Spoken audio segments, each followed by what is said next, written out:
लगातार ये कहा गया कि लोकसभा विपक्ष ने नहीं चलने दी और विपक्ष जिम्मेदार। ठीक है। और तमाम करोड़ रुपए जनता के बर्बाद हो गए और क्या क्या किस्म के आरोप लगाए गए। मैं भी चेक कर रहा था कि 1 से लेकर 18वीं लोकसभा में सबसे कम प्रोडक्टिव लोकसभा कब थी? 15वीं लोकसभा। 15वीं, जब ये विपक्ष में थे। तो वो जनता की गाढ़ी कमाई नहीं थी?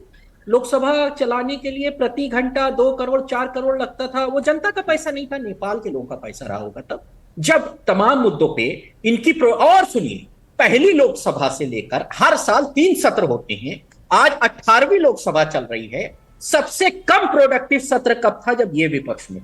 2010 का विंटर सेशन, 2013 का विंटर सेशन।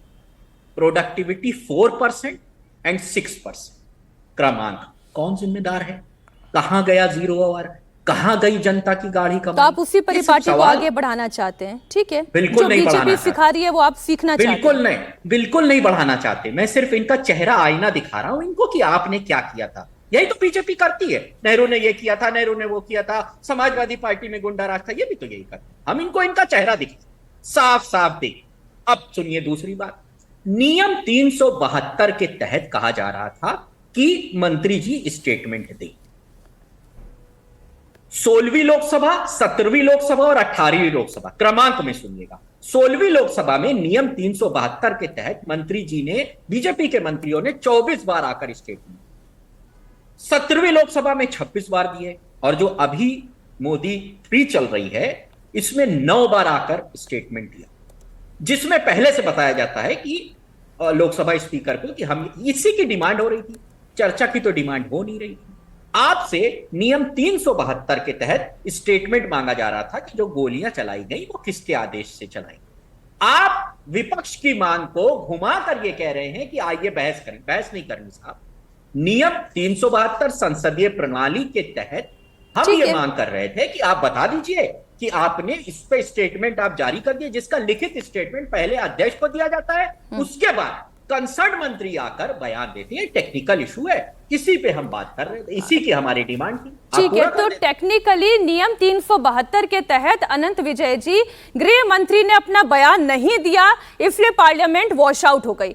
अब नियम, कायदे, कानून पार्लियामेंट के आप ज्यादा बेहतर समझते हैं, इसलिए आप ही समझाएं।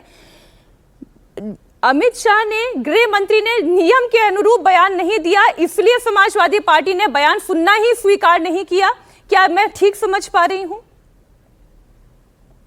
देखिए, 372 की बात समाजवादी पार्टी के प्रवक्ता कह रहे थे, लेकिन अपनी आदत के अनुसार वो थोड़ी थोड़ी छुपा के कह रहे थे। जैसे 2010 में भी थोड़ा सा छुपाया, 2013 में भी थोड़ा सा छुपाया और 372 में भी थोड़ा सा छुपा लिया। 372 ठीक है कि विपक्ष डिमांड करती है, पर उसमें कंसेंट ऑफ द स्पीकर जरूरी है। तारिक खान साहब को ये मालूम होगा, अगर उन्होंने इसको पढ़ा होगा। कंसेंट ऑफ द स्पीकर जरूरी है। दूसरा, उसमें किसी प्रकार का कोई क्वेश्चन अलाउड नहीं होता है, आपको ये भी पता होगा। और तीसरा है कि स्कोप ऑफ द स्टेटमेंट है ना। अब आप याद करिए मीनाक्षी जी, 372 में खाड़ी युद्ध के समय जब विदेश मंत्री जयशंकर ने स्टेटमेंट दिया था, उस स्टेटमेंट के समय क्या किसी ने सुनने की जहमत उठाई थी? उनको कितना शोर शराबा हुआ था। तो ये नियमों के मकड़जाल में फंसाने वाली बात नहीं है इसको। और रही बात 2010 के विंटर सेशन की, जो वाइप आउट होने की बात कह रहे हैं, तो मुझे मालूम था तहसीन भाई आप जरूर आओगे। अभी आप पर भी आ रहा हूं मैं सर, आपने भी बहुत अच्छा स्टेटमेंट दिया है। मैं जब वो 2010 के विंटर सेशन की बात हो रही थी मीनाक्षी जी, तो उसमें याद करिए कि उस समय घोटालों का समय था। 2G घोटाला चरम पे था, कॉमनवेल्थ घोटाला, जाने कितने घोटाले हो रहे थे।